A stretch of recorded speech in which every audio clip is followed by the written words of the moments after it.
Isadora, Olá, boa noite. tudo bem?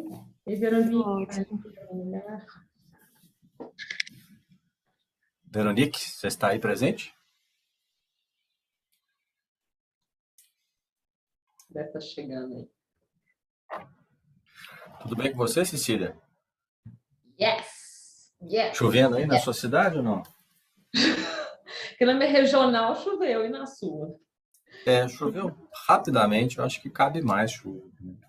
É, verdade. Nossos Contem pra dias. gente aqui no chat como está o clima aí na cidade de vocês, se está chovendo e tal.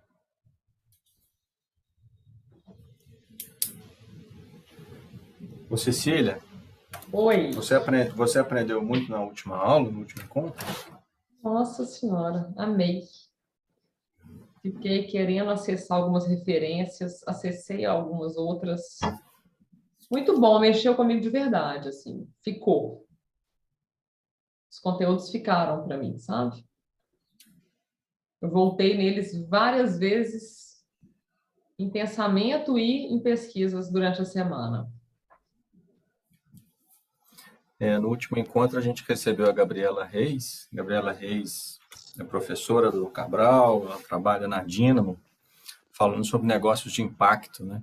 É um tema muito interessante porque problemas existem aos montões, né? Então a gente precisa de empreendedores que estejam dispostos a enfrentá-los. Uhum. Buscar soluções para eles, né? Verdade. E também a gente recebeu a doutora Marta Oliveira. A doutora Marta Oliveira é da Laços Saúde e teve uma passagem por serviço público, passagem por empresas privadas, né? E por fim resolveu empreender, né, na gestão do cuidado com a enfermagem. A doutora Marta é maravilhosa mesmo, né, Isadora? Isso. Muito bem. Boa Eu vou noite, mostrar aqui. Veronique. A Aliás, Veronique agora está aí. Tô aqui. Tudo bem-vinda. bem? Tá Chegou boa? cedo. Fala bem mineira. Tá boa? Tô boa. Que bom. Tô muito boa. Saudades de você. Também. Que bom que a gente vai se encontrando e costurando, né, caminhos É aqui. verdade. Sempre maravilhoso. É verdade. Obrigada pela presença. Imagina, eu que agradeço o convite.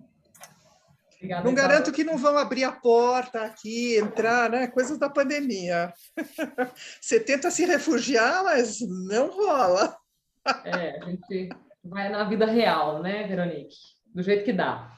Do jeito que dá. Bom é que dá, né? Dá para dar. Deixa eu mostrar aqui nossa estradinha do conhecimento. Uhum.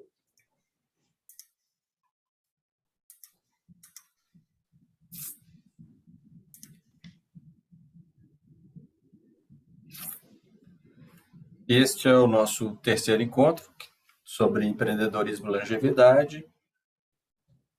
A gente começou no dia 13 de setembro essa caminhada e fizemos a mandala, a roda, o círculo de autodiagnóstico empreendedor. Na semana passada a gente falou de passo a passo, os primeiros passos, a motivação, o propósito. E hoje a gente tem duas convidadas aqui para falar um pouco da experiência de cada uma e também como é que elas se apresentam, como é que elas se posicionam em diversos públicos, como é que é para falar sobre o negócio, sobre a solução que elas apresentam. Na semana que vem a gente tem o nosso último encontro, um fechamento, né, para falar um pouquinho de ir além, de crescer, de expandir, de poder ir crescendo com as iniciativas empreendedoras. E a gente conta com a presença de todos até o fim. Bom, Cecília, você podia apresentar a Veronique? Uau, que missão difícil. Eu vou contar um pouco da minha história com a Veronique e ela complementa. Mas assim, eu conheci a Veronique de um grupo de WhatsApp que a gente tem de empreendedores em longevidade no Brasil, né, Veronique? Que o Williams Fiore fundou. E a Veronique tem um projeto, bom, ela tem uma história incrível porque ela começou a empreender em longevidade depois dos 60 anos. Então, ela é essa pessoa que fez uma virada incrível no projeto de vida dela, um projeto profissional, e com um trabalho muito legal de moradia compartilhada, um projeto super inovador que começou focado em pessoas acima de 60, depois ampliou para todo mundo, pensando até na intergeracionalidade. E isso sempre me chama, né? Não, é uma dor enorme de todos nós. Talvez não tenha caído a ficha ainda em muitas pessoas, mas precisa cair. Talvez muitos de nós aqui um dia cheguem lá no site da Veronique, Colive, né, para poder buscar alguém para morar com a gente, por diversos motivos, solidão, questão financeira, redução de gastos, ou o contrário, ou a gente busque uma casa, né, um apartamento onde a gente possa morar também compartilhando moradia. Então, é uma longa história, eu admiro muito a Veronique como pessoa, adoro e também o trabalho dela. A gente já fez 2 lives juntas e estamos aqui pela 3ª vez trocando neste momento. Então, muito obrigada, Veronique. Sinta-se à vontade para colocar também um pouquinho da sua história. E lembrando, gente, que a gente vai falar hoje da questão de como que essas empreendedoras divulgam o próprio trabalho. Como é que é isso, assim, de apresentar esse empreendimento para as outras pessoas, para que ganhe visibilidade, para que o projeto, né, para que o empreendimento seja longevo, se sustente ao longo do tempo. Obrigada, Veronique. Eu que agradeço, Cecília.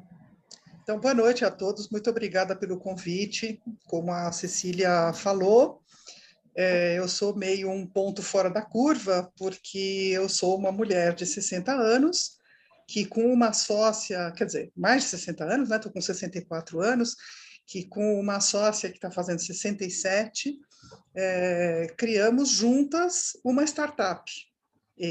Coisa bastante rara, né? No chamado ecossistema de startup.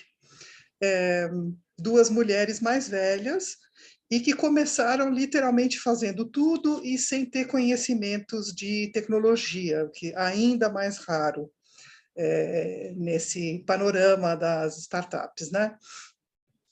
Vou voltar um pouquinho para trás, a minha sócia e eu, a Marta e eu, nos conhecemos, e a gente percebeu que nós tínhamos esse interesse por moradia compartilhada. Ela estava procurando um lugar para morar de forma compartilhada com outras pessoas. Eu já tinha um projeto de compartilhamento com amigos, né?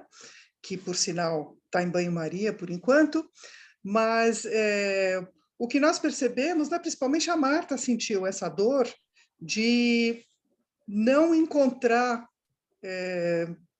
pessoas sobre as quais ela soubesse alguma coisa, né? Ela estava procurando em sites que oferecem quartos, e tem muitos, também tem muitos grupos de Facebook que oferecem quartos, mas ela não sabia nada sobre essas pessoas que ofereciam, ou seja, o único jeito teria sido se encontrar com essas pessoas uma por uma loteria, para ver se finalmente ela encontrava alguém que combinasse com ela, né? E aí a gente, falando nisso, percebeu que talvez existisse uma lacuna aí a ser preenchida, principalmente entre pessoas que não têm mais idade para morar em república de estudante, porque quando a gente fala de moradia compartilhada, a primeira coisa que vem à cabeça é a república de estudantes, né? Quando você é estudante, você tem entre 18 e 21 anos de idade, você não está ligando muito se você realmente tem afinidades para morar com aquelas pessoas, né? O que interessa é que você esteja perto da faculdade, que aquilo caiba no orçamento, que muitas vezes, né, pelo menos na classe média, é o orçamento dos seus pais, não é nem você quem está pagando, você está estudando full time, e você está lá, muitas vezes de farra mesmo, né? Quando você se forma, adquire o seu primeiro emprego, você começa a ficar um pouquinho mais exigente, né? Porque é com o seu dinheiro. É com o seu dinheiro, você começa a ficar mais exigente sobre todos os aspectos da sua vida. Com quem você se relaciona, aqueles seus amigos de farra, de repente, não são mais aquilo que você quer, aquelas transas com a primeira pessoa que passasse pela frente também não é mais o que você deseja, você também passa a comer menos porcaria, ficar mais seletivo, e também fica mais seletivo sobre a sua forma de morar. E como moradia compartilhada é uma coisa que resolve toda uma série de problemas em muitas etapas da vida, desde o jovem profissional com um primeiro salário baixinho, que precisa morar, que quer morar relativamente bem, cuja única opção é ir morar num apartamento minúsculo, muito longe do trabalho, muito longe de onde ele costuma se divertir, que passa muito tempo em transporte público, até, de fato, pessoas mais velhas que muitas vezes já estão morando sozinhas, ou um casal cujos filhos já saíram de casa, que estão enfrentando dificuldades financeiras e têm espaço sobrando. Então, também faz todo sentido oferecer esse quarto ou quartos que eles tenham em casa, mas não para qualquer um, né? Ninguém a partir dos 25 anos quer morar com qualquer um. Então, aí a gente percebeu que tinha uma possibilidade da gente montar um negócio, justamente para preencher essa lacuna, né? Eu quero morar de forma compartilhada, mas eu quero saber se essas pessoas têm características, valores, para combinar comigo, para que esse compartilhamento possa ser harmonioso e, portanto, duradouro. Né? Quando você está morando numa república, se você não se dá bem, não suporta uma pessoa, você muda de república. Mas quando você fica um pouco mais maduro, você também não tem tempo nem vontade, você já tem mais coisas, mais pertences, você tem seus móveis, você não está afim de fazer uma mudança a cada 6 meses e nem a cada ano. Então, essa questão de moradia compartilhada com pessoas com quem você tem afinidade é muito importante. E outra coisa que é importante também é que você quer um mínimo de segurança, você quer não só saber se essas pessoas combinam com você, mas se são pessoas idôneas. Então, a partir desse insight que a gente teve de que moradia compartilhada podia ser uma boa solução para todas as idades, contanto que fosse feito de uma forma em que as pessoas soubessem com quem elas estão falando, que elas pudessem escolher as outras pessoas pelas suas características, não só quem está oferecendo, mas também quem está procurando um lugar onde morar, e que a gente pudesse, então, oferecer essa segurança. E assim a gente começou não vou dizer que era uma plataforma, porque não era simplesmente um site, né? Era assim um tapume, com uma portinha, era um site vitrine, onde as pessoas entravam lá, clicavam num botãozinho, elas iam preencher um formulário com as suas características, com o tipo de pessoa que elas estavam procurando e com as características do quarto ou do imóvel que elas estavam ou oferecendo ou procurando. E a Marta e eu, durante 3 anos, fizemos todos os cruzamentos à mão. E falávamos para essas pessoas, olha, a gente encontrou pessoas que combinam com você, que correspondem ao que você está procurando, e se encontrava com elas num café. A gente juntava um grupo de pessoas, ia lá conversar com elas para aprender mais, para ver se os nossos formulários estavam certos. A gente hoje está na 9ª versão do formulário. Teve coisas que a gente descobriu que não valia a pena perguntar e outras que a gente descobriu que era super importante perguntar e que a gente não estava perguntando. E durante esse tempo todo, assim, para fazer um gancho com essa questão da comunicação, durante 3 anos em que éramos só a Marta e eu, e fazendo tudo à mão, a gente foi crescendo de uma forma, a chamada forma orgânica, ou seja, as pessoas ficam sabendo da existência, de que existe essa possibilidade, e iam se inscrevendo. E nos primeiros 3 anos, mais de 3.000 pessoas se inscreveram só na base do boca a boca e na base de uma coisa que, obviamente, era uma faca de 2 gumes, né? 2 empresárias mulheres que não são da área de tecnologia, mais velhas, isso tinha muitas desvantagens, né? Inclusive por causa do idadismo, ageísmo do qual a gente fala, né? Que, assim, como que as 2 tiazinhas da startup, né? Então, por um lado, tinha essa questão negativa de que talvez não nos levassem tão a sério, tanto que a gente demorou muito tempo para conseguir investidores que acreditassem mesmo na gente, mas assim, acreditassem e pusessem dinheiro. Mas a gente ia saindo na mídia, porque era um caos, né? Essas 2 são um caos. Então, a gente saía na mídia, e cada vez que a gente saía na mídia, entrava mais gente na plataforma, as pessoas, na plataforma não, né? Entrava no site, clicava lá, ia preenchendo, a gente ia constituindo a nossa base de dados de pessoas que ofereciam e que procuravam.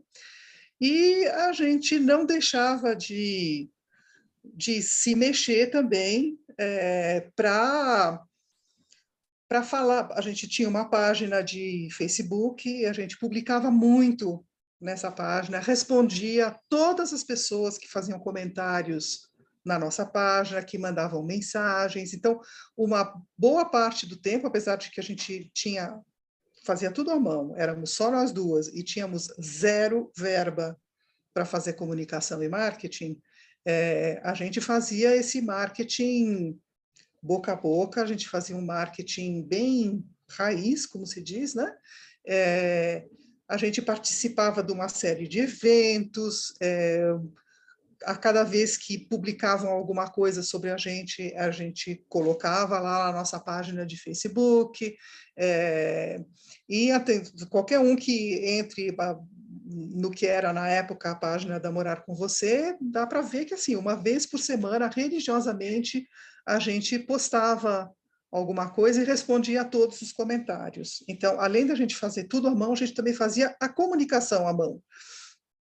E foram 3 anos muito, muito puxados. No terceiro ano, a gente foi aceitas para fazer parte de um programa de pré-aceleração do Sebrae, que chama Startup SP. Aí aconteceram várias coisas ao mesmo tempo. Entramos nesse programa de pré-aceleração, fomos escolhidas nesse programa por uma empresa de branding sensacional que chama Managic, que nos convidou a experimentar um novo produto deles, que era um tipo de branding que era igualmente profundo, mas que era muito mais rápido e muito participativo por parte dos fundadores da empresa. Era um produto que eles estavam desenhando especificamente para startups. E aí foi uma ajuda fantástica, porque nós fizemos toda uma outra parte da comunicação, que era uma comunicação, ter uma identidade mais profissional, né? A gente reviu toda a questão de personalidade de marca, como que a gente queria realmente se posicionar no mercado. Eles criaram um logotipo para a gente, criaram a base de como seria a nossa comunicação em todas as plataformas, uma personalidade de marca. E nessa época foi quando a gente mudou de nome. A gente se chamava Morar com Você, que era um nome que também era uma ferramenta de marketing, né? Porque o próprio nome era a URL era morar.com.vc. Foi uma bela de uma sacada, modéstia à parte, porque era um nome que chamava muito a atenção e que dizia muito o que a gente fazia. Então, ele já tinha essa vantagem de que o próprio nome, a própria URL, eram ferramentas de marketing que ajudavam a criar uma marca, né? Aí, nesse momento em que a gente recebeu esse trabalho da Managic, essa proposta deles fazerem um trabalho de branding para a gente, né, de trabalhar a marca, a gente teve que escolher se a gente continuava com esse nome, Morar com Você, ou se a gente mudava de nome. E nessa época a gente já tinha chegado à conclusão de que nós estávamos fazendo uma coisa bem de longo prazo e que nós queríamos eventualmente um dia poder nos internacionalizar. E que o nome Morar com Você ia ser um empecilho, que a gente ia fazer todo um esforço, né, dedicar uma energia, investir uma energia num nome que mais para frente, no dia em que a gente se internacionalizasse, a gente ia ter que mudar esse nome. Aí escolhemos um outro nome e tinha que ser um nome que pudesse, que tivesse livre com uma URL .com.br, que tivesse livre com uma URL .com e que também desse para entender em todos os idiomas. E foi aí que a gente escolheu esse nome, Colive, com 2 Is, e se vocês entrarem na plataforma, a plataforma que agora é de fato uma plataforma, se chama colive.com, e vocês vão ver que o nosso símbolo é com 2 personagenzinhos. Os 2 Is são 2 personagenzinhos olhando um para o outro para simbolizar essas afinidades, né, e essa junção de pessoas que a gente quer fazer. No começo, como a Cecília falou, a gente imaginou que a Colive, então, Morar com Você, ia ser principalmente para pessoas na faixa dos 60 anos para cima, porque a gente sentia na pele, né, era um público parecido conosco, a gente sentia que para esse público era uma opção muito interessante, que existiam poucas opções para essas pessoas continuarem morando nas suas próprias casas, para essas pessoas terem boa companhia, e que a maioria das ofertas do mercado eram ofertas que segregavam, né? Vamos pegar esse bando de velhinhos e colocá-los para morar todos juntos. As pessoas das diferentes idades não necessariamente têm vontade de morar com as pessoas que têm a mesma idade que elas. O que elas têm, sim, é vontade de morar com pessoas que têm a ver com elas. Mas a idade, nós entendíamos que era só um detalhe. E quando a gente começou a entrevistar o nosso público, muitos disseram, não, mas eu não faço questão nenhuma de morar só com pessoas acima de 60 anos. Ao contrário, eu acho isso bem chato. Eu acho que quanto mais diversidade etária tiver, mais rico fica, mais interessante fica. E a gente começou a perceber também que estavam entrando e se cadastrando no nosso site pessoas de todas as idades. Então, não é que a gente fez uma escolha, vamos deixar de enfocar pessoas de 60 anos de idade. Não tinha muito o que enfocar, né? A gente não gastava nada em marketing, não tinha dinheiro para marketing, não tinha dinheiro para nada. A coisa simplesmente foi acontecendo e a gente foi percebendo que aquela questão de morar com pessoas que têm afinidades com você era uma coisa que tinha apelo. A partir dos 25 anos de idade, estava valendo, às vezes até um pouco mais cedo. Aí eu estava dizendo o que aconteceu depois que a gente fez esse branding e fez e passamos por essa pré-aceleração do Sebrae. Aconteceu uma coisa muito boa, que é que um fundo bom, não é um fundo, né? É uma empresa, uma venture builder, um investidor profissional, nos reparou na gente, nos chamou para conversar, e aí teve assim, afinidade total. A gente gostou muito deles, e eles gostaram muito da gente, e aí eles fizeram um primeiro aporte, e graças a esse primeiro aporte, a gente pôde começar a se profissionalizar, a ter uma primeira pequena plataforma modesta, mas que tinha umas funcionalidades, que não era mais só um tapume, e a gente pôde contratar uma primeira pessoa, um diretor de operações e marketing para nos ajudar, em vez de sermos 2, éramos 3, e começamos a investir um pouco em marketing. E aí, sim, a gente começou a prestar muita atenção no retorno desses investimentos Nós fazemos comunicação exclusivamente digital, apesar de que a gente tem umas ideias aí meio malucas de colar uns adesivos com QR Code e fazer uma comunicação assim um pouco mais selvagem. A gente investe um pouquinho em mídia digital, é pouco mesmo, e multiplicou a comunicação que a gente só fazia no Facebook, a gente começou a fazer no Instagram, no LinkedIn. O LinkedIn é muito importante para você ser notado por pessoas que possam eventualmente investir na sua empresa. E essa é um pouco a nossa história aí com relação a Colive e ao que fazemos em termos de comunicação e marketing. Muito bom, maravilhosa fala, Veronique. Adoro te escutar sempre, me inspira muito. Como empreendedora, como mulher 60 mais. É fantástico o seu exemplo da Marta. E eu queria só pontuar algumas questões e abrir para as perguntas, Estevam. As perguntas vão ser agora direto ou no final? Eu sugiro que a gente ouça a Isadora e aí a gente faz aquele misturado de perguntas no final.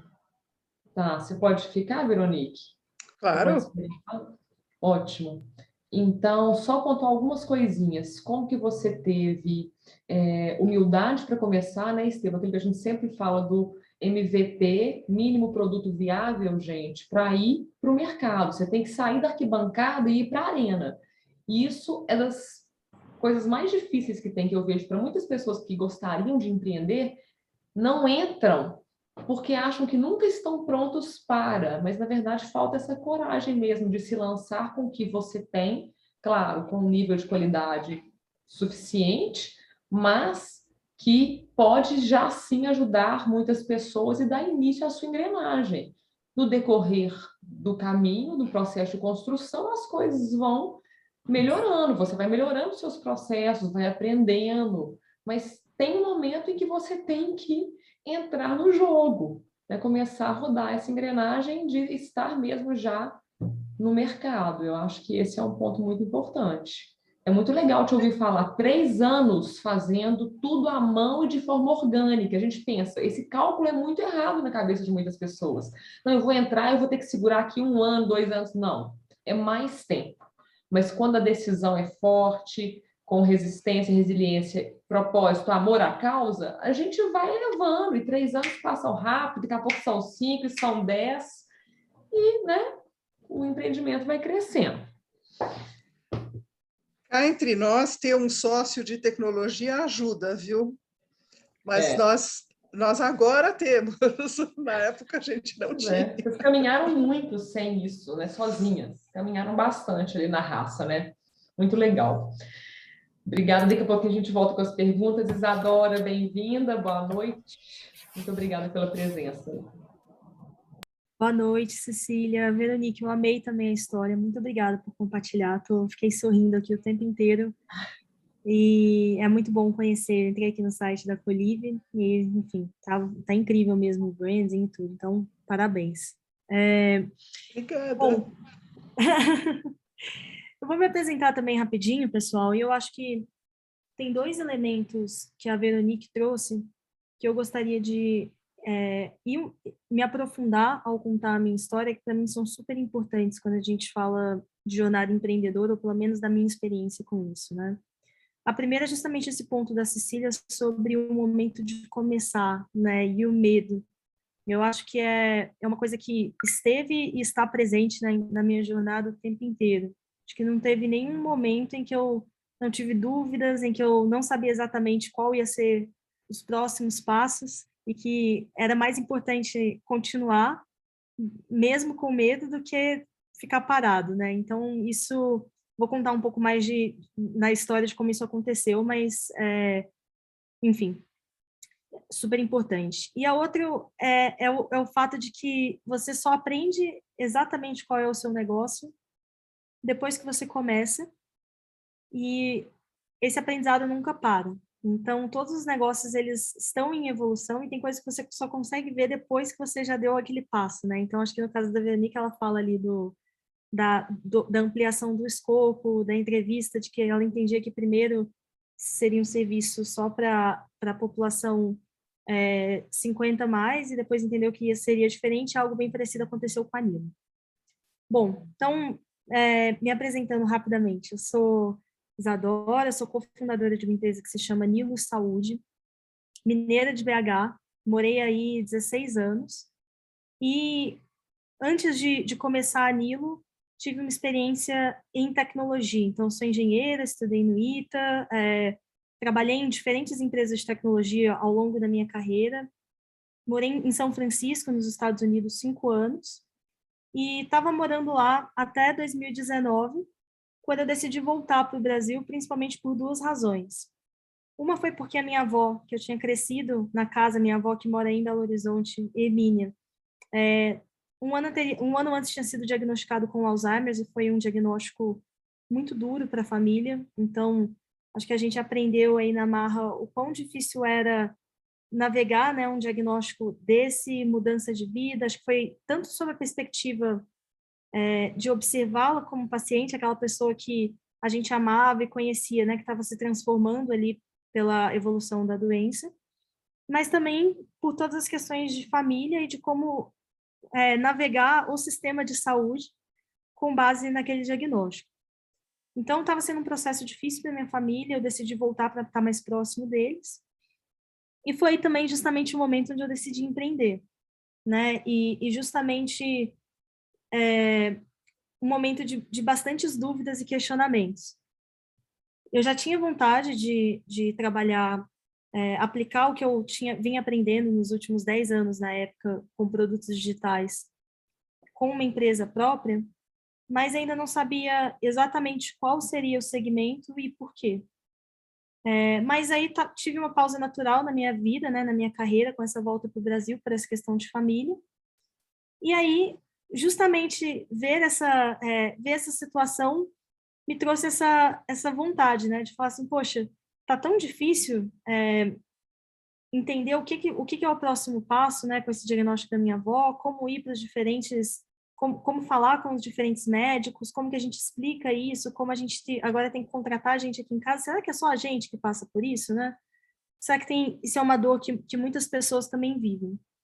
E aí comecei a investigar e descobri que, na verdade, era um problema muito maior do que só o que acontecia com a minha família. Na verdade, né, esse processo de ter uma pessoa que demanda cuidados em casa era um problema grande que a gente tinha como sociedade, e um pouco daí vem a inspiração de criar a Nilo.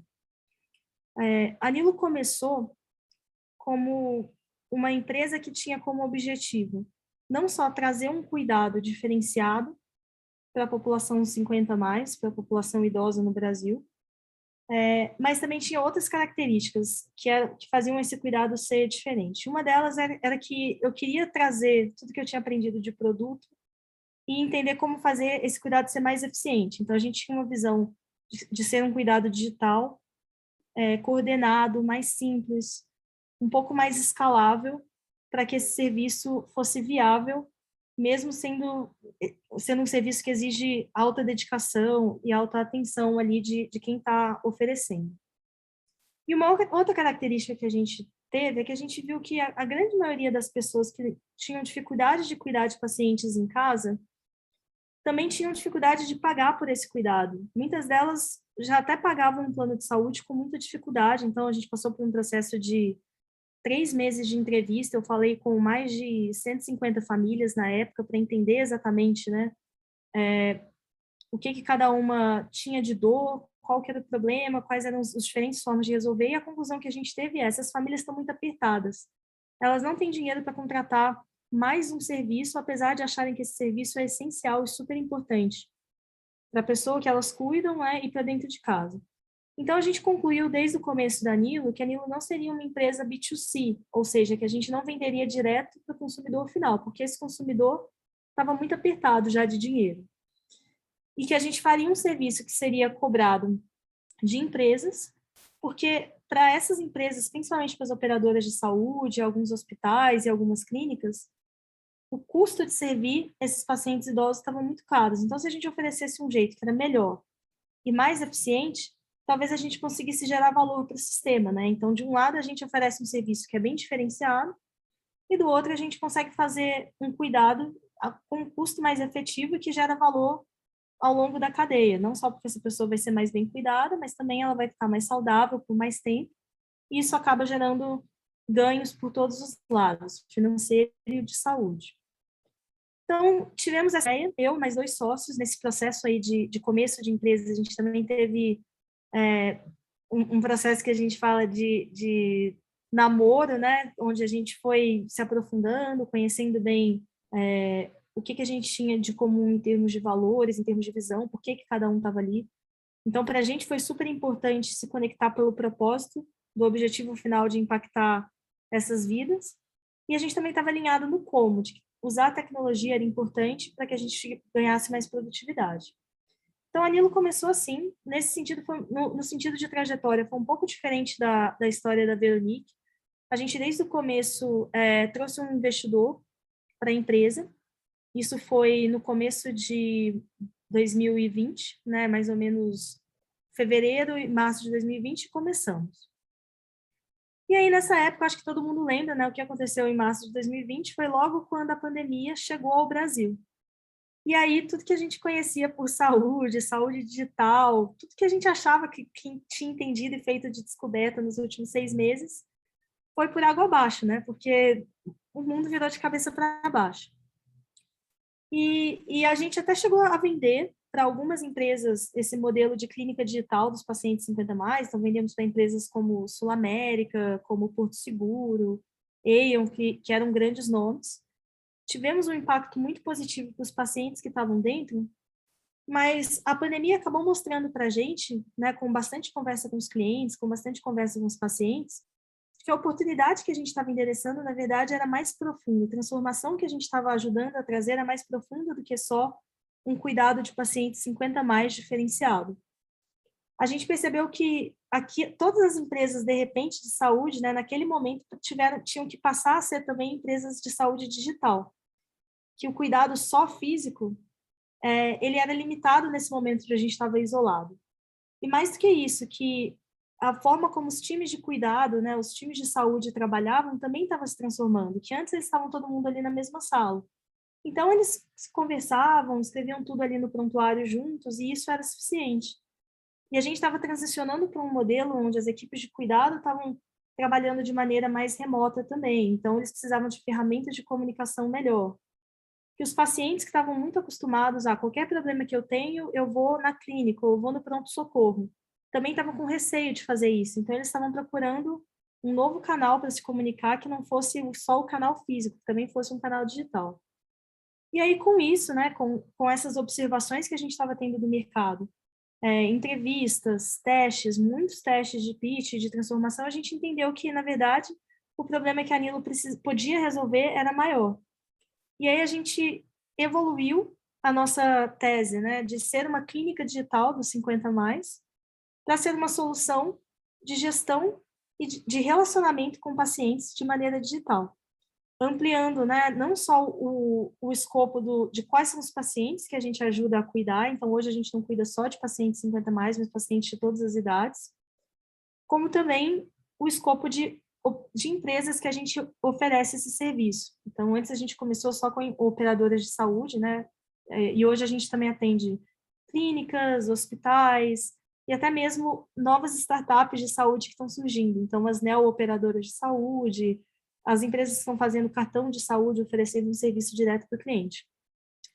A gente tem um serviço que ele hoje é um software, né? Um software as a service, uma plataforma que é vendida por assinatura, e a gente adiciona os times de cuidado sob demanda. Então, para as empresas que já têm time de cuidado dentro de casa, elas contratam só a ferramenta. E para as empresas que precisam de um time, a gente oferece o nosso time como serviço adicional. Então, hoje a Nilo tem mais ou menos aí 1 ano e meio desde o começo dessa história, 1 ano e 7 meses. a gente está com 40 pessoas dentro da empresa, estamos crescendo o time, vendemos para mais ou menos 10 clientes corporativos, com o número de pacientes sendo atendidos também crescendo bastante aí nos últimos meses, a gente cresceu 300% no último mês, então estamos super animados. E assim, por um lado, né, animados com esse passo que a gente deu, que eu acho que para a gente se representou entender um pouco melhor qual era a dor do mercado e como ele estava se transformando com todo esse contexto aí de pandemia, mas por outros também com várias dúvidas, né? Então, acho que conectando esse ponto com a minha primeira fala, empreender é um processo de descoberta constante. Então, eu acho que cada passo que a gente dá, a gente celebra, mas ao mesmo tempo a gente sabe que estamos no começo aí da jornada para entender como criar uma empresa que seja impactante para os usuários finais, que é o nosso propósito, que gere valor para os nossos clientes, que venda, né, e que alinhe aí os incentivos de todas as partes envolvidas, inclusive os investidores que apostaram a gente no começo e que também tem essa expectativa de que seja uma empresa lucrativa, que cresça, né, que traga frutos. Então é isso, eu vou parar por aqui, um resumão, mas acho que a gente pode conversar mais aí nas perguntas.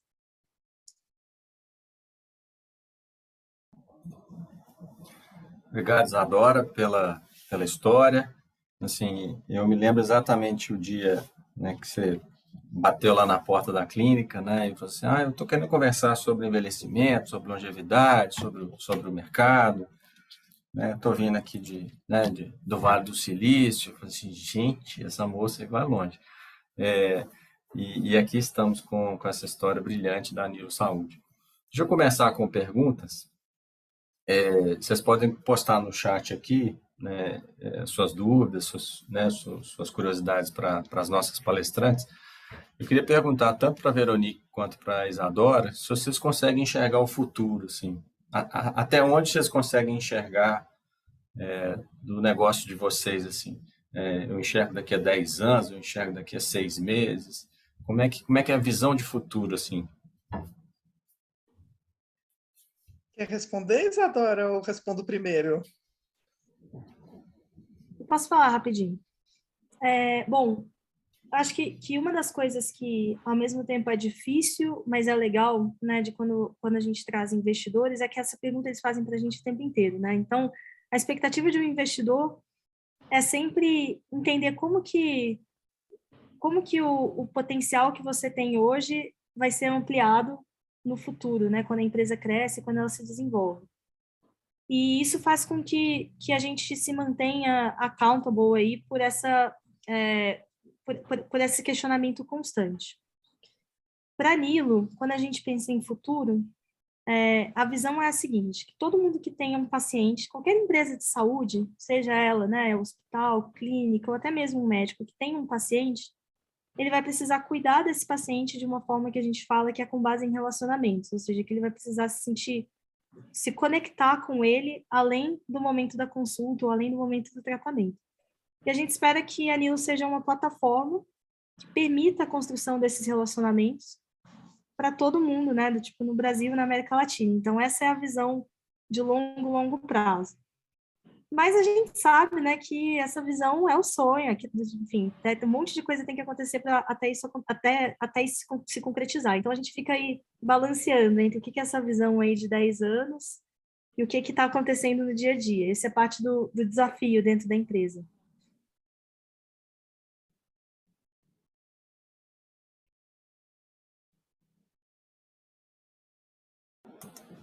Veronique? Da minha parte, a Marta e eu, curiosamente, acho que bem desde o começo, a gente já tinha uma ideia, ou foi tendo rapidamente uma ideia de tudo que a gente queria acrescentar. Então, tem muita coisa que já foi planejada e que demorou para ser implantada, mas está começando aos poucos a ser implantada agora. A gente começou... O que a gente sempre quis fazer da Colive é que fosse que fosse o ponto de apoio principal para todo mundo que quer morar de forma compartilhada, e que tudo que a gente fizesse fosse para facilitar e para tornar mais seguro. Então, acho que para facilitar, a gente já facilitou bastante. As pessoas agora, nós não fazemos mais, obviamente, os matches manuais. As pessoas podem usar, na plataforma existe uma ferramenta de busca, que ainda é bastante simples, para encontrar pessoas, o tipo de pessoas que você procura, e com uma particularidade muito interessante, que na maioria das plataformas, só quem está procurando um quarto pode fazer busca. Na nossa, quem oferece também pode procurar a pessoa ideal para morar com ela.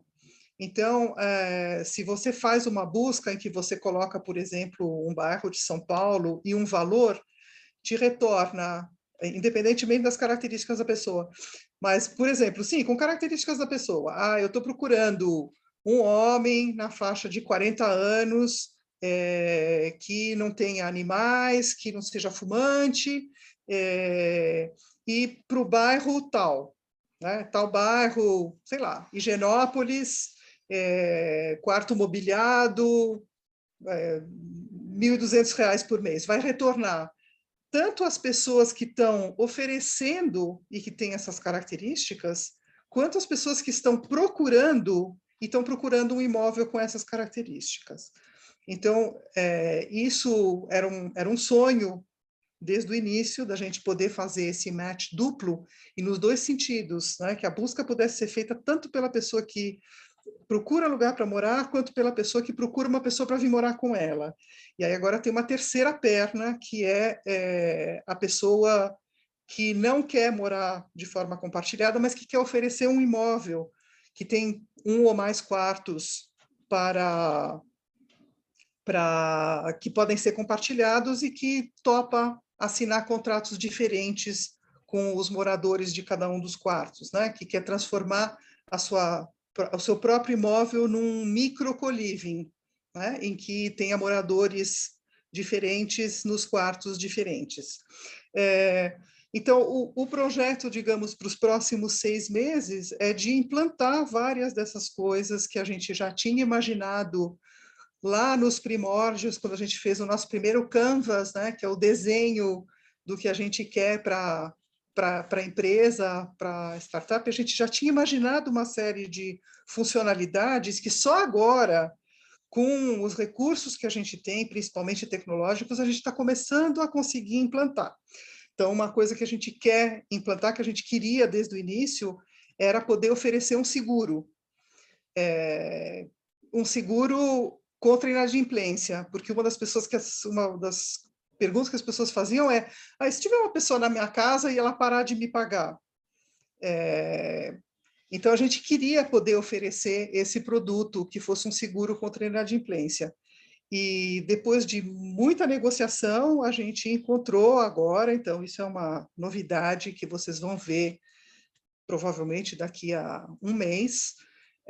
Nós estamos finalmente podendo oferecer esse seguro contra a inadimplência. Ou seja, você é proprietário do imóvel, ou você está oferecendo um quarto, e você pode contratar um seguro para garantir que se essa pessoa parar de te pagar o que ela te deve todo mês, você vai receber, isso vai ser coberto.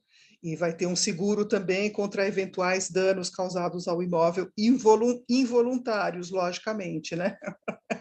Se a pessoa que eu recebo na minha casa começa a apagar cigarro no meu sofá, a coisa é feia, né? Eu não escolheria uma pessoa assim. Então, como curto prazo, é implantar essas funcionalidades que a gente já tinha previsto. Curto prazo, num horizonte de 6 meses a 1 ano, no máximo. Nós estamos indo para a nossa terceira rodada de captação, né? No ano passado, no finalzinho do ano passado, a gente fez uma rodada de captação, em que a gente trouxe novos investidores, né? Era uma rodada anjo, e agora estamos indo para um passo seguinte, que é uma rodada seed, porque justamente a gente conseguiu validar uma série de modelos de negócio e está validando uma série de modelos de negócio que não são só para o consumidor final, mas que também envolvem, por exemplo, a gente usar a nossa tecnologia a gente vender a nossa tecnologia para parceiros. Existe no Brasil uma grande quantidade de empreendimentos para co-living, né? Se constroem prédios inteiros para co-living, cheios de quartos. Essas pessoas vão morar lá, elas não têm a menor ideia de com quem elas vão morar. E quando são quartos compartilhados, a coisa fica ainda mais complicada. Então, a gente está conversando com parceiros, que são parceiros que a gente chama parceiros de housing, né? Operadores de imóveis para co-living, para poder oferecer para eles essa solução de match que a gente tem, que em vez de chamar de Software as a Service, né? SaaS, a gente chama de CaaS, que é Co-Live as a Service. E nós contratamos uma pessoa para cuidar de toda essa parte de negócios business to business. Ela entrou alguns meses atrás e está fazendo isso de uma forma muito brilhante. Agora, para o futurão, seria internacionalizar, né? Que é essa ideia que a gente já tinha lá atrás, quando a gente colocou esse nome Co-Live, partir para muitos lugares onde talvez seja até mais simples do que no Brasil, porque já faz mais parte da cultura o compartilhamento de moradia, só que com esse diferencial nosso, que é um compartilhamento por afinidade. A Cecília fez uma pergunta bem interessante aqui, porque no caso de vocês duas, né, além de convencer os clientes, né, além de se comunicar com os clientes, tanto as pessoas físicas quanto os clientes corporativos, vocês também tiveram trabalho, a trajetória de comunicação com investidores, né? Queria que vocês contassem para a gente como é que a gente conversa com essa turma. Assim, encantar o cliente é uma coisa que é bem próximo para nós que somos profissionais de saúde, mas como é que a gente encanta o investidor, por exemplo? Isadora, conta você que teve esse privilégio de já começar com um investidor. Vamos lá. Bom, acho que a primeira coisa que eu gostaria de compartilhar é que a gente está vivendo um momento muito único pró-empreendedores, né? Todo mundo que a gente conversa que está empreendendo aí nos últimos 10 anos fala assim, nunca teve um momento tão bom para começar um negócio. E é verdade. Porque o mercado de investidores está se consolidando aqui no Brasil. Então, você tem mais fundos, né, que estão investindo nesse estágio de early stage, né, para quem está começando agora. E você também tem condições adversas que fazem com que deixar o dinheiro em outros investimentos seja menos lucrativo, que também faz com que o investimento de risco seja uma boa coisa no contexto macroeconômico. Então, quem está aí com a ideia na gaveta, esse é um ótimo momento para tirar, né, historicamente falando, no Brasil, na América Latina. Quando a gente fala com investidores, são 3 coisas que eles analisam, sempre, né, para uma coisa que está bem no começo. A primeira é time. Então, a Veronique trouxe um ponto, né, que ela falou brincando, mas é sério, né, de, seria muito útil ter uma pessoa de tecnologia. Dependendo do seu negócio, né, dependendo do que o negócio faz, os investidores sempre vão olhar e falar assim, será que esse time de fundadores tem as capacidades para criar um primeiro modelo, né, desse negócio e tem a capacidade de atrair outras pessoas? Eles são pessoas que vão trazer um time, né, que vai ser um time de respeito ali para esse modelo de negócio? Então, se for um negócio, por exemplo, que envolve tecnologia, com certeza eles vão olhar quem ali do time vai tocar essa parte de tecnologia. Se não é nenhum deles, eles têm a capacidade de trazer alguém? Se for uma empresa, por exemplo, de cuidados de saúde muito focada no paciente idoso, eu quero entender, né, quem é que entende de saúde do paciente idoso, que vai ser a pessoa que não só vai tocar, mas vai desenvolver. Então, esse é o primeiro ponto. O segundo ponto é o tamanho do mercado. Então, assim, a gente nunca vai começar uma empresa, né, para fazer um mercado enorme. Mas o perfil do investimento em geral é que eu vou colocar um pouquinho agora, porque eu acredito que esse pouco que eu vou colocar vai fazer essa empresa crescer. Então, sempre pense, né? Por mais que a gente comece sempre por um problema específico, pequeno, uma dor aguda de algum lugar, como que eu faço para entender as coisas dando certo, qual que é o potencial disso e onde pode chegar? Em outras palavras, qual o tamanho do mercado? E a terceira é a tese. Então, a tese é uma coisa que é mais abrangente, né, quando a gente fala, mas ela engloba o modelo de negócio, né, como que né, quem é a fonte pagadora, essa fonte pagadora é razoável, né, o ticket que eu estou cobrando versus o que ela tá querendo, faz sentido, é claro a proposta de como que é a competição no mercado, né? Um mercado que está muito competitivo. Então, assim, quando a gente fala de tese, a gente está falando mais do modelo de negócio, que envolve esses aspectos, né, de ser uma dor aguda, de ser um bom ambiente competitivo, mas esse é o espaço que a gente sabe, que todo investidor sabe que vai mudar muito. Então, muitas vezes a gente começa, né, com um time, começa com o mercado, mas na medida que a gente vai avançando, a nossa tese vai ficando cada vez mais afinada, e todo investidor que investe numa empresa que está começando sabe disso. Então, eles dão esse desconto aí de saber que pode ser que você não tenha todas as respostas ainda. No nosso caso, foi diferente, porque foi a Potato Valley Ventures que veio nos procurar, que ficou sabendo da nossa existência, que ficou sabendo da nossa batalha diária, que ficou sabendo que a gente fazia tudo à mão, e que se interessou. Mas a tese deles era investir em startups. Eles também eram uma venture builder que tinha acabado de começar. A tese deles era investir no que é chamado de Construtech e PropTech, ou seja, startups que têm a ver com construção ou com o mercado imobiliário, o mercado de moradia, né? Habitação. No nosso caso, eles nos procuraram, a gente, na época, até tinha um sócio de tecnologia, mas a gente estava bem no comecinho, né? A gente ainda não tinha nem sequer uma plataforma, como disse. A gente tinha um site, não tinha nada desenvolvido, não tinha nenhuma funcionalidade. E uma das coisas que acho que é importante, principalmente quando você está conversando com seu primeiro investidor, tem duas coisas extremamente importantes. Uma delas é que ele tenha comprado a sua ideia.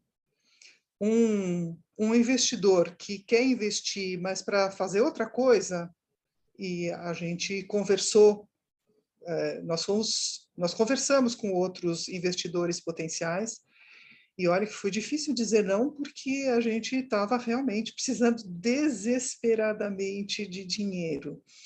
Mas um investidor que não comprou a sua ideia, que quer mudar, que de cara já quer mudar a sua ideia, não é um investidor com quem você vai ter um bom fit. É um investidor que, em realidade, está procurando massa de manobra para realizar a ideia dele. E isso acho que realmente não é o ideal. Isso é um ponto.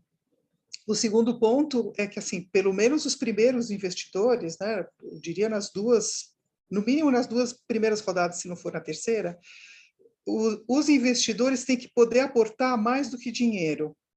Eles têm que poder aportar mentoria, eles têm que poder aportar palpites, eles têm que poder abrir portas. Trazer só dinheiro não é também uma situação ideal, apesar de que, como eu disse, a gente estava desesperadas por dinheiro e a gente precisava muito que alguém investisse. Mas o que realmente nos seduziu, esse fit que a gente teve com a Potato Valley Ventures, foi que não só eles aportaram o dinheiro, mas eles aportaram o que é chamado de soft money. Ou seja, inclusive, parte do que eles, da porcentagem que eles receberam, não foi pelo dinheiro, foi pelo que eles nos aportaram a mais. Então, eles adquiriram uma parcela do negócio, parte em dinheiro e parte em ajuda, em mentoria, principalmente numa startup tão pequena como era a nossa, era muito importante. Cada pessoa a mais que podia acrescentar à empresa, que podia nos dar um bom direcionamento, que podia nos abrir portas, e eles nos abriram portas, inclusive eles nos ajudaram muito a fazer a segunda rodada.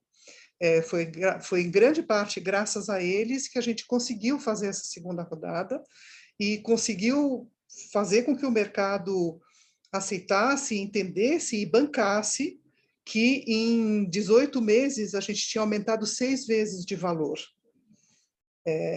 Então, ao procurar um investidor, né, ou ao negociar com um investidor, essa parte é muito importante, porque um investidor ele vai se tornar seu sócio, e você não se associaria com qualquer um.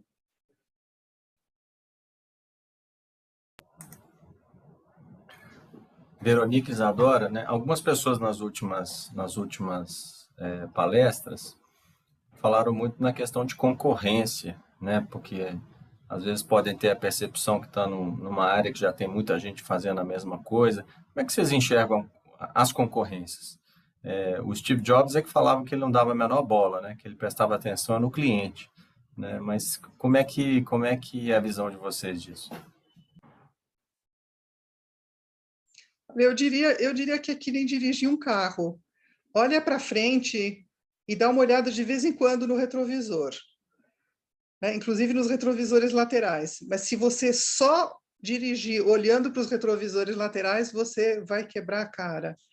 Então, faz o que você sabe que tem que ser feito, fica de olho na concorrência, logicamente, mas não fique obcecado pela concorrência.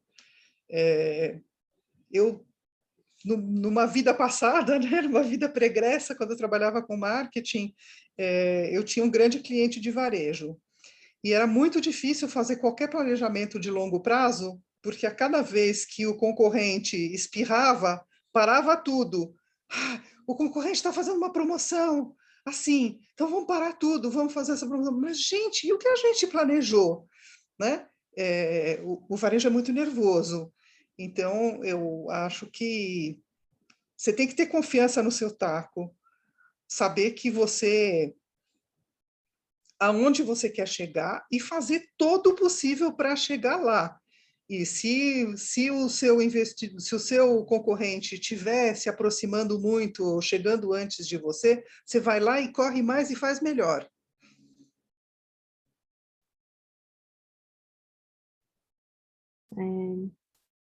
Eu concordo bastante com esse ponto do olhar no retrovisor, acho super importante.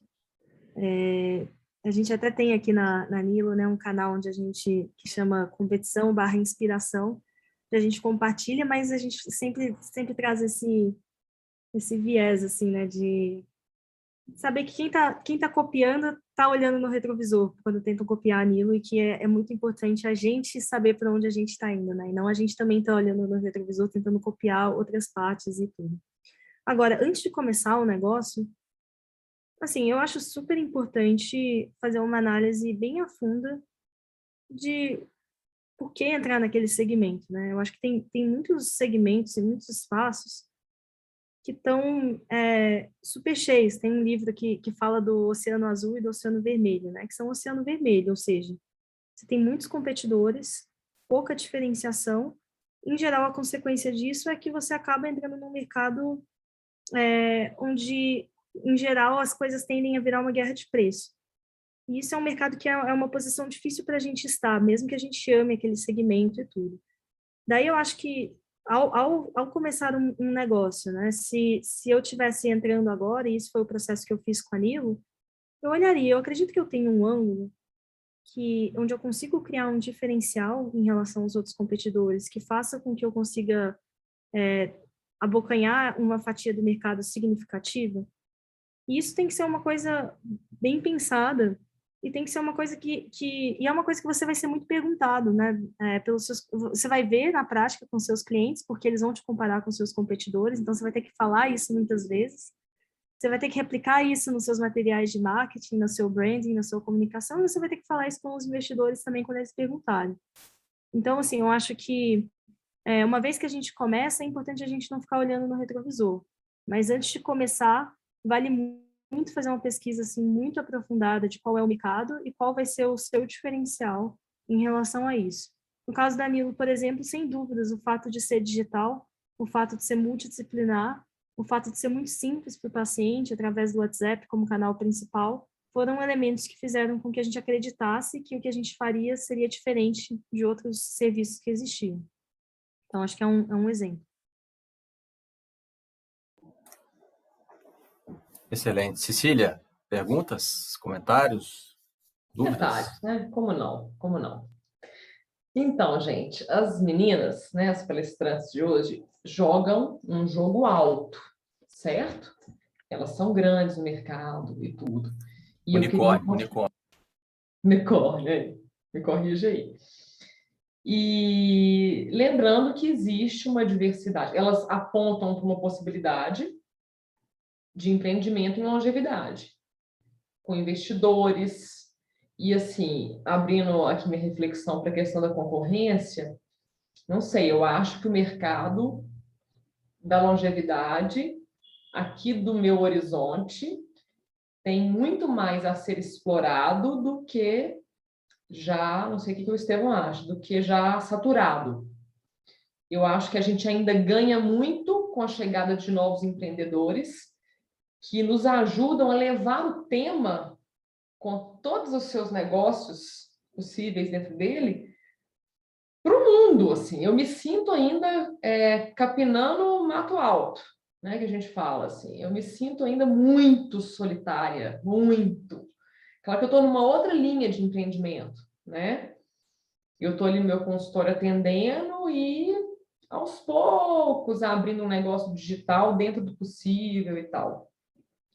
Mas eu me sinto ainda, escuto muito isso de outros empreendedores do Brasil. Nossa, como que é mais lento do que a gente gostaria. As pessoas estão começando a olhar para isso, né? Das pessoas acima de 60 anos no Brasil, apesar da urgência das soluções e da realidade gritar por investimentos, ajudas e negócios. Então, me chama a atenção também o quanto, né, na fala da Veronique, que foi importante para ela, e com certeza para a Isadora também, na trajetória de vida dela profissional, aprender com pessoas que sabiam mais do que elas. Isso deve sempre acontecer, de uma forma ou de outra. Se for a partir de investidores, maravilhoso. Se não for por este caminho, eu preciso buscar outras formas. O que não dá, eu ficar aqui parada só com a minha cabeça, e meus pensamentos circulando aqui. Isso não pode. Em qualquer nível de empreendimento, em todas as fases. Isso pode se dar por mentorias, eu posso buscar mentorias. Outro dia eu pedi para o Estevão uma indicação, não foi? Eu posso procurar cursos, eventos, grupos, enfim, 1000 formas. Né? E também os processos de aceleração. E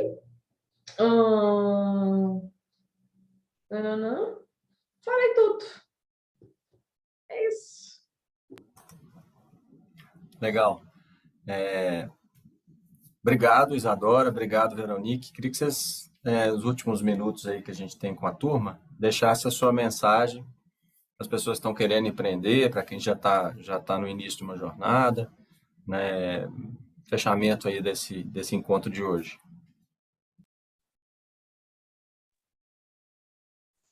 A mensagem que eu gostaria de deixar é, bom, primeiro, a óbvia, né? Nunca é tarde para começar. E essa, no meu caso, é super óbvia. E a próxima mensagem que eu gostaria de dizer é uma coisa que eu acho que assim a gente já abordou no começo, não tenha medo de fazer e não invista o seu próprio dinheiro. Invista a sua energia, dê o sangue mesmo, mas principalmente se você for uma pessoa mais velha, na minha faixa etária, dê o sangue, mas não dê as suas economias. Guarde as suas economias, porque você vai precisar delas. Eu até acabei investindo um pouco das minhas economias no meu próprio negócio. Mas não tenha medo. O que pode acontecer de pior? Que você tenha perdido o seu tempo, que a sua ideia não era boa? Tudo é aprendizado. Você pode, se o seu primeiro negócio não der certo, o segundo talvez dê, o terceiro talvez dê. Tudo é aprendizado.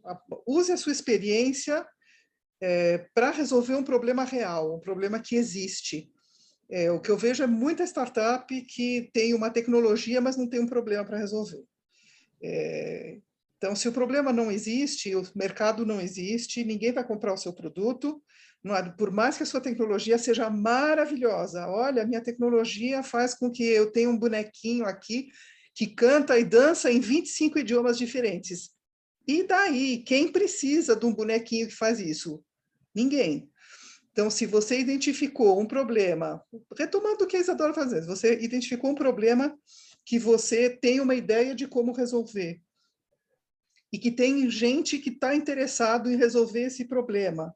Pergunte para essas pessoas se a sua ideia vai resolver o problema. Se elas disserem que sim, vai em frente e tenta realizar a sua ideia para resolver o problema e ter cada vez mais gente comprando o seu produto ou o seu serviço. Só ressaltar a frase da Verônica aqui, quem mais ensina é o usuário, né? O cliente ensina muito a gente, né? Os caminhos para a gente percorrer. Excelente. Muito. Os seus colaboradores ensinam muito, os seus mentores ensinam muito, mas você tem que estar disposto a aprender. Excelente. Bom, eu concordo 100% com tudo que a Veronique trouxe, né? Maravilhosa é a fala dela, mas se eu puder adicionar outras coisas, a gente tem muito hábito, né, de ver empreendedores no jornal, né, que são pessoas que já nos comparassem como pessoa que já está numa jornada há 10 anos, de ver uma história de sucesso depois que ela já aconteceu. Mas, assim, 90% dos empreendedores somos nós, assim, né, pessoas bem normais, que estão preocupadas, que estão com medo, que têm contas para pagar, que não vêm necessariamente, né, de uma situação de conforto financeiro. Busque exemplos, né? Acho que esse evento é maravilhoso, me inspira também. E para mim, no meu processo de decisão de tomada de risco, talvez esse tenha sido o passo mais importante, de normalizar e entender que empreender não é aquele empreendimento que está no jornal, né? Que está nos livros, e que é uma coisa muito mais de uma escolha, de um tipo de rotina, de um tipo de trabalho que a gente vai fazer. A segunda coisa é relacionada com isso também, né? Do tipo, a reflexão de por que as pessoas fazem isso, né? Por que empreender? E daí, assim, para mim, o dia que eu decidi empreender foi o dia que ficou claro que não era pelo dinheiro, que era porque era uma forma de investir o meu tempo, de investir a minha energia, onde eu ia conseguir alinhar ter um sustento, né? Ou seja, eu ia conseguir pagar minhas contas e, ao mesmo tempo, eu ia conseguir criar uma cultura que fosse relevante para mim e também criar um impacto que eu achava que era relevante para o mundo. Então, eu falei assim, eu acho que esse é um excelente tempo de eu gastar o meu tempo de vida. E isso é o significado de empreender para mim. E as pessoas vão ter significados diferentes, mas acho o seu significado. E aí eu acho que quando a gente se desapega, né, da expectativa de que isso tem que ser algo grande ou que vai trazer um retorno, é muito mais fácil de dar esse passo, porque daí não tem mais risco, né? Tipo, a gente está tomando uma decisão que é muito mais alinhada com o propósito de vida e como eu quero gastar o meu tempo, que é o meu bem mais precioso, mais do que o dinheiro, né, próprio. Eu acho que a Veronique trouxe muito bem. E eu acho que por último, realmente não delegue coisas que estão na linha de frente e não tente crescer nada antes de entender se o que você está fazendo gera valor para alguém, né? Eu acho que esse processo ele é muito frustrante de entender um ângulo inicial de o que é o começo, né? De como você sai de 0 para 1. Porque ele tem muitas tentativas frustradas, até você chegar numa tese que você fale assim, né, tem um bom problema, tem um mercado, o modelo de negócio tá fazendo mais ou menos sentido e aqui eu quero investir. E tudo bem, assim, né, tentar 1, 2, 3, 4 vezes, não desista, porque a cada vez não é que você volta para o zero, né? Você está voltando para um lugar de mais conhecimento, onde você consegue eliminar algumas hipóteses e ter mais confiança de qual é o próximo passo. Então, acho que esse 0 para 1 é um momento que você tem que muito acreditar que né, você vai chegar numa tese que é única e que você pode tocar. Então, acho que é isso. Muito bem. Fantástico. Adorei, gente. Sensacional. Bom, a gente encerra aqui então, Cecília, mais esse encontro. Muito obrigado pela companhia, professora Cecília. Igualmente. Veronique e Isadora, mais uma vez, obrigado. Na semana que vem a gente tem o último encontro, a gente está com o Williams Fiore, né, o nosso palestrante, e nós vamos fazer o fechamento da jornada, né, empreendedora com a professora Cecília. Gente, Só parênteses, boa noite. Vamos fechar o projeto profissional de vocês. Boa. Voltar na roda do empreendedorismo, e vocês vão escrever concretamente um projetinho profissional para saírem da quarta aula com ele em mãos. Os próximos passos mais abrindo organizados. o CNPJ. Isso aí, puf! Maravilha, obrigada, Estevam, obrigada, Isadora. Boa noite, gente. Fiquem bem. A todos os presentes. Boa noite, Até a pessoal. próxima, Muito pessoal. obrigada a todos. Boa noite. Uma Tchau, boa tchau. noite de sono para todos, para todas. Beijos. Tchau, tchau.